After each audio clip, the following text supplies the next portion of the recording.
সালামুন আলাইকুম তিবতুম মুবারাকাতান তয়্যিবাহ সুবহানাকা লা ইলমা লানা ইল্লা মা আল্লামতানা ইন্নাকা আনতাল আলিমুল হাকিম। আলহামদুলিল্লাহিল্লাযী হাদানা লিহাযা ওয়া মা কুন্না লিনাহতাদিয়া লাউলা আন হাদানাল্লাহ। রাব্বি ইশরাহ লি সাদরি ওয়া ইয়াসসির লি আমরি ওয়াহলুল উকদাতাম মিন লিসানি ইয়াফকাহু কাওলি। রাব্বি জিদনি ইলমা। রাব্বি আউযু বিকা মিন হামাযাতিশ শায়াতিন ওয়া আউযু বিকা রাব্বি আন ইয়াহদুরুন। বিসমিল্লাহির রাহমানির রহিম। আল্লাহু আল্লাহু। প্রিয় মহতারাম, আজ আরবি গ্রামারের মাফুল বিষয়ক আমাদের প্রথম ক্লাস। আজ আমরা শিখব ইসমুল মাফুল এবং শুধু মাফুল। বাংলা ব্যাকরণে যাকে কর্মকারক বলে, আরবি ব্যাকরণে সেটি হলো মাফুল। আমরা আজকে শিখব শুধু মাফুল, যে মাফুল ইসমু জামেদ থেকে আসছে, যেটা রূপান্তরযোগ্য নয়। আর ইসমু মাফুল এটা রূপান্তরযোগ্য।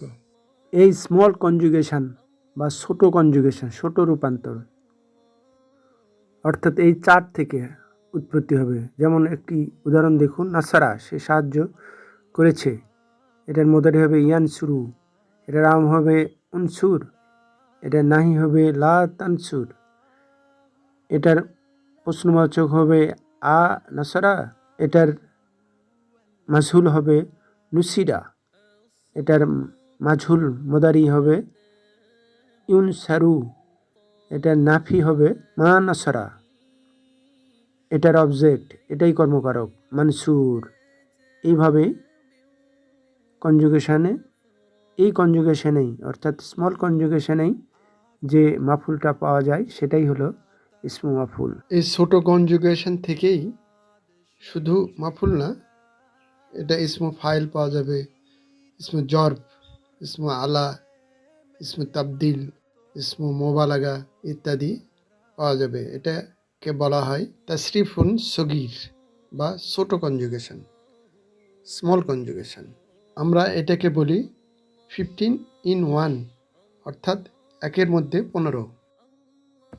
এখানে মানসুর অর্থ সাহায্যকৃত, এই শব্দের উপর পতিত হয়েছে নাসারা ক্রিয়াপদ। তেমনি মাদরুব প্রহারকৃত, এই শব্দের উপর পতিত হয়েছে দরাবা ক্রিয়াপদ। তেমনি মাফুল কৃত, এই শব্দের উপর পতিত হয়েছে ফালা ক্রিয়াপদ ইত্যাদি উদাহরণ দেওয়া যেতে পারে। আমরা দেখলাম ছোট কনজুগেশন। আমরা বড় কনজুগেশন চিনব হলো 14টা প্রোনাউন যখন ক্রিয়ার সাথে যুক্ত হয়ে রূপান্তরিত হয়, তখন সেটাকেই বড় কনজুগেশন বলা হয়ে থাকে। কিন্তু আমরা প্র্যাকটিস করব 7টা, 14টা না করে 7টা করব। এই 7টা যেটা কোরআনে 95%-এর বেশি ব্যবহৃত হয়েছে। যা হোক, মূল ক্লাসে আসা যাক। আমরা ক্রিয়াকে কি বা কাকে দিয়ে প্রশ্ন করলে যে উত্তর পাওয়া যায় সেটাই হলো মাফুল বা কর্মকারক, যেটা আমরা হাই স্কুল জীবনেও পড়েছি।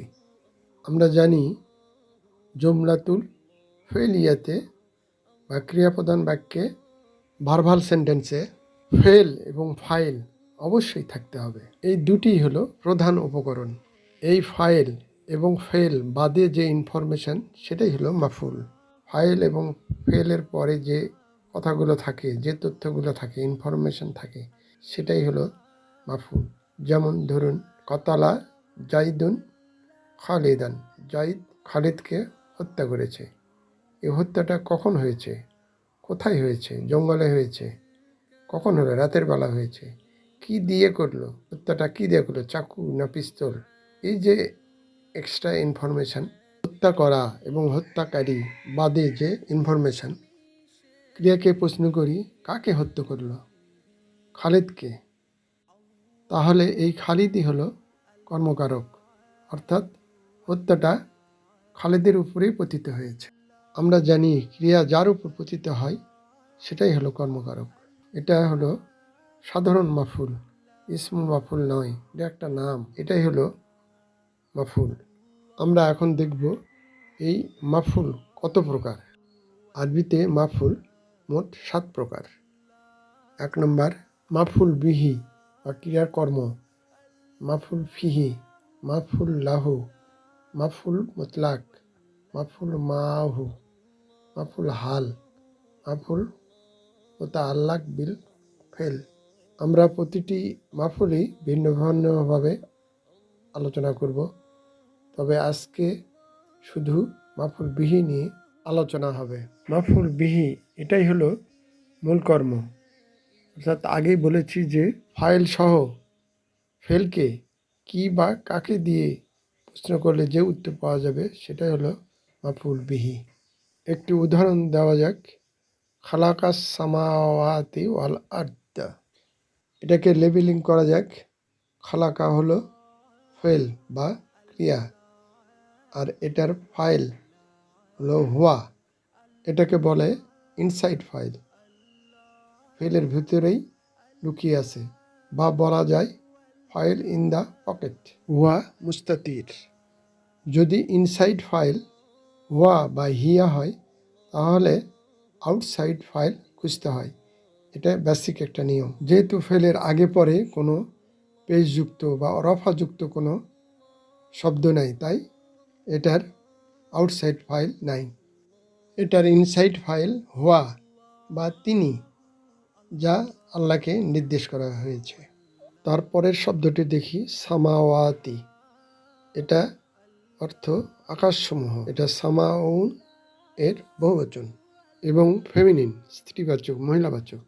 এই চার্টের দিকে লক্ষ্য করুন, মুসলিমাতুন, এটা মুসলিমাতুন চার্ট। এই চার্টে দেখানো হয়েছে সাধারণ মহিলাবাচক শব্দ কিভাবে বহুবচন হয় এবং সেটা ইরাব সহ।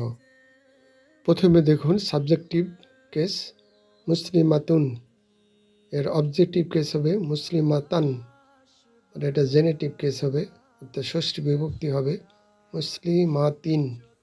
এগুলো অবশ্যই সিঙ্গুলার হলো। তারপরে ডুয়েলটা বাদ দিই, এটার ব্যবহার খুব কম, তাই ডুয়েল বাদ দিলাম। এটার জামু বা প্লুরাল হবে সাবজেক্টিভ কেসে মুসলিমাতুন, আর অবজেক্টিভ হবে প্লুরাল মুসলিমাতিন, আর এটা জেনেটিভ হবে মুসলিমাতিন। অবশ্যই আমরা দেখতে পাচ্ছি যে এখানে মুসলিমাতিন ও মুসলিমাতিন অবজেক্টিভ এবং জেনেটিভ কেস একই ওজনে বা একই প্যাটার্নে আছে। পূর্বে বলেছিলাম যে কন্টেক্সট বলে দিবে কখন অবজেক্টিভ হবে আর কখন জেনেটিভ হবে। আমরা দেখি এখানে যুক্তি দিয়ে বুঝি এখানে কি অবস্থায় আছে সামাওয়াতি, জেনেটিভ অবস্থায় আছে না অবজেক্টিভ হিসাবে আছে। আমরা ইতিপূর্বে জেনেছি যে স্বাভাবিক অবস্থায় নাউন বা ইসম 2 পেশ অবস্থায় থাকে।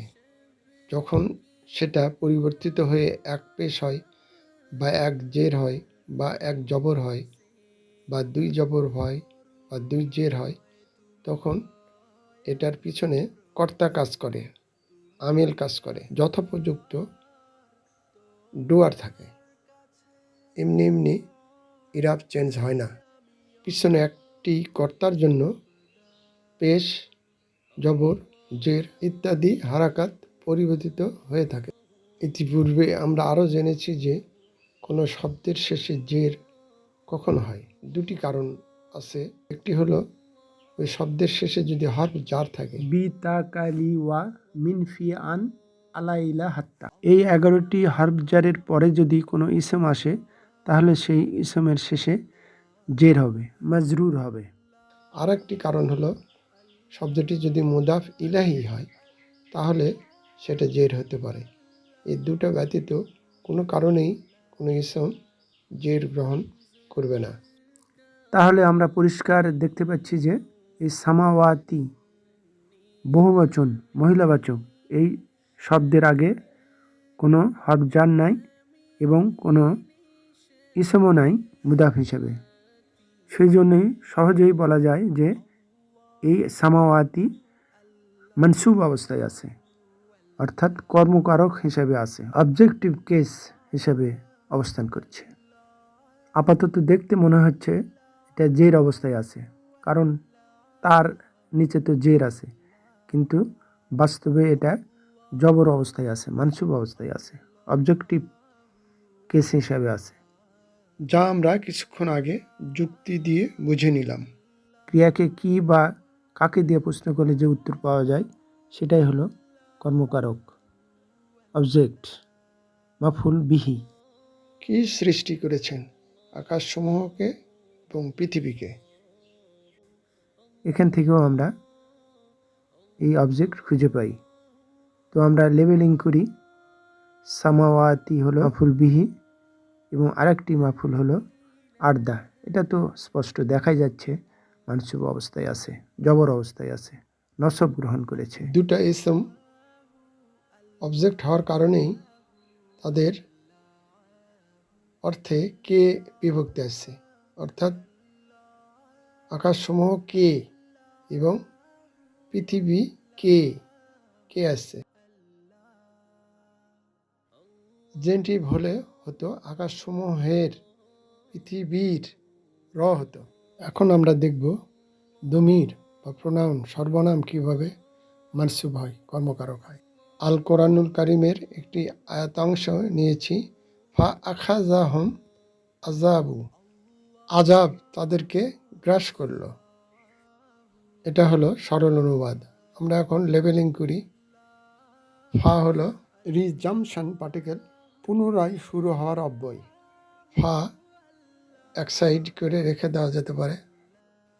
আখাজা এটা হলো ভার্ব বা ফেল, এটা ওয়া ফর্মে আছে।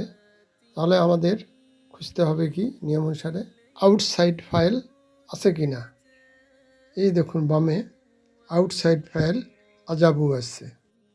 যেহেতু এটা মারফু অবস্থায় আছে, তাই এটাকে আমরা নিশ্চিতভাবে ফাইল হিসেবে ধরে নিতে পারি। হোম, এটা কোন চার্টের হোম এটা আমাদের দেখতে হবে। এটা হলো 5 নম্বর চার্টের হোম, অর্থাৎ অবজেক্টিভ প্রোনাউন। লক্ষ্য করে দেখুন, এটা হলো 5 নম্বর চার্টের হোম। যদি এটা 1 নম্বর চার্টের হোম হতো, অর্থাৎ সাবজেক্টিভ প্রোনাউন হিসেবে আসতো, তাহলে হতো আখাস হোম। আখাজ হোম, জালের উপর একটি সুকুন হতো। নাসার না, নাসার হোম, নাসার তুম, এরকম হতো। অর্থাৎ নাসার না, রয়ের উপর যেমন সুকুন আসছে, এখানে জালের উপর একটা সুকুন হতো। হা আজাব হোম, আর অনুবাদটা হতো বিদঘুটে। নিশ্চয়ই আমরা তা বুঝতে পারছি যে এটা হলো 1 নম্বর চার্টের হোম নয়, এটা 5 নম্বর চার্টের হোম। ওজন, প্যাটার্ন বা ফর্মুলা বা সূত্র তো আগে মানতে হবে, তাই নয় কি? আরবি গ্রামার কোরআনুল কারিম একেবারে অঙ্কের মতো মিলিয়ে নিতে পারেন সূত্র অনুসারে। আরেকটি বড় কথা হলো 1 নম্বর চার্টের যে হোম সেটা একটু ডিটাচড, মুক্ত সর্বনাম, আর এটা হলো যুক্ত সর্বনাম, অ্যাটাচড প্রোনাউন। 2 হোমের মধ্যে এটি একটি বড় পার্থক্য। যা হোক, আমরা এখন কালার কোড দ্বারা লেবেলিং করি। এখানে ফা তখন রিজামশন পার্টিকেল, আর আখাজা হলো পাকড়াও করা বা ক্রাশ করা ফেল, হোম হলো মাফুল বিহি তাদেরকে, আর আজাবু হলো শাস্তি, ফাইল ডুয়ার, কর্তা সাবজেক্ট।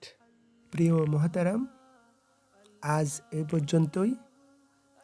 অমা তৌফিকি ইল্লা বিল্লাহ, আলাইহি তাওয়াক্কালতু ওয়া ইলাইহি উনীব। এই চ্যানেলটি ভালো লাগলে প্লিজ একটি লাইক দিন, সাবস্ক্রাইব আইকনটিতে প্রেস করুন, পাশের অল আইকনটিতে ক্লিক করুন। মাশা আল্লাহ, লা কুওয়াতা ইল্লা বিল্লাহ। আসসালামু আলাইকুম ওয়া রাহমাতুল্লাহ আল্লাহ হাফিজ।